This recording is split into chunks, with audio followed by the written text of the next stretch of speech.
Hey everybody, welcome to the ANDIKA Bulletin for Friday the 24th of January 2025. This should be episode 15 if I'm correct, and the time right now is 2:15 in the afternoon. So, not much doing. Market is up 28 points, ASX 200 is at 8,407. We can just see over the shorter period just what we've been looking at with the market over the last couple of months. ASX being as high as 8,500. We sort of had that nice little dip when we got down to 8,054 around the 20th of December, and we've since then been able to put 400 points on, as you can see there. So not too bad as far as the market's concerned. In terms of just anything notable, there really isn't. It's another case of today. Mainly the banks are up higher, and then you've got really the major resource stocks just treading water. Now, let's go to our friend Bitcoin, currently trading at 104,000 US dollars. And there's been some interesting information that came in overnight. And this is the sort of thing we like to see.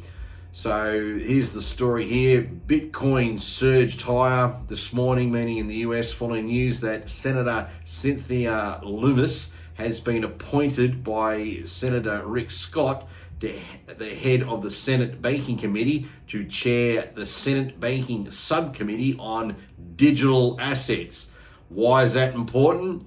Well, the senator is the person that introduced the Bitcoin Reserve Act to the Senate in July 2024, and that was following the Bitcoin 2024 conference. And here's the news article for that, published on the 31st of July 2024. There you go. Senator Lummis introduces Bitcoin Strategic Reserve Bill.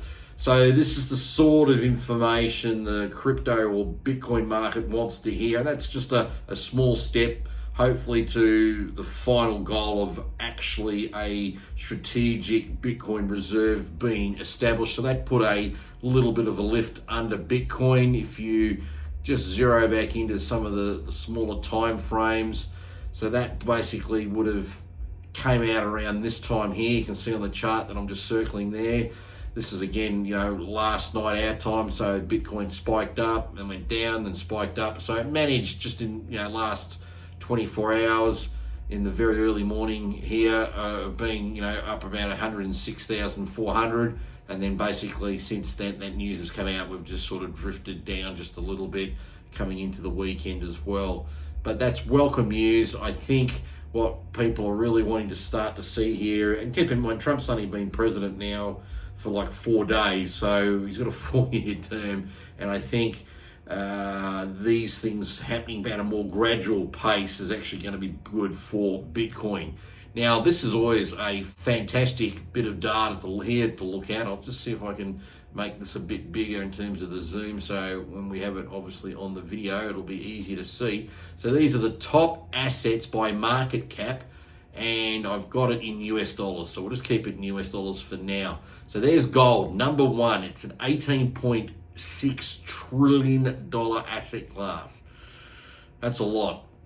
And then we can see Nvidia, Apple, Microsoft, Amazon, Alphabet, aka Google. And those 5 stocks there, as you can see, they're all trillion-dollar market cap companies. And you can see Nvidia's at 3.6, Apple 3.3, Microsoft also at 3.3 and change, Amazon 2.4, and Google at 2.4. But look here, here's Bitcoin, $2 trillion.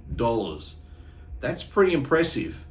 Now, what we want to see happening over time, and this will just happen with more adoption, things like a national Bitcoin reserve happening, that the amount of flow of money should go into the asset, and then in time, Bitcoin will jump Google, it will then jump Amazon, it will then jump Microsoft, it will then jump Apple up here, Nvidia, and heaven forbid, it's only got to go up 9 times to be on par with gold. Now, think that can't happen? Well, look, it's 7th on the list. Bitcoin is worth more than Aramco, which is basically the world's biggest petroleum company. It's worth more than the silver ETFs. It's worth more than Facebook. It's worth more than Tesla. It's worth more than the Taiwanese semiconductor business. And then there's Broadcom. It's worth more than, Berkshire Hathaway. So you can see just by looking at this simple table of just how much Bitcoin as an asset class is now, worth. And if it can make it up to that level, it must mean a 9 times increase to the current price. Now, 9 times 104,000, just to keep the math easy, is 900,000. Now, I'm not saying for everyone who's watching this now that Andy's saying, Bitcoin's going to hit 900,000, but I'm trying to point out to you that that's the potential based on the fact that if money continues to flow into this asset class, it will push out these other very big capitalized companies, of course, and knock them down the row as it moves higher and higher. And again, I just showed you how it has. So that's really something fascinating. And this news that Senator Loomis has been appointed to the chair of the Senate Banking Subcommittee on Digital Assets is very, very positive, and I would suspect from that they're going to develop some better, clearer rules and start talking about other things. And there are many other people. There's better people now running the SEC and running the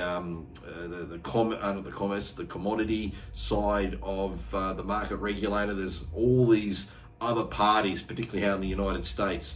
And Trump being Trump, if he says he wants something to be number one, or he wants America to be number one, you can bet your bottom dollar they're going to want to be number one. Anyway, not much more to really go on about. Monday, by the way, is the public holiday for the Australia Day, which is on Sunday, so no ASX will be trading on Monday, so I won't have a video, so therefore we'll be back on Tuesday. So on that note, have a great weekend, or a long weekend if you're here in Australia. If you're around the world, have a great weekend anyway. Take it easy, and we'll catch you next time.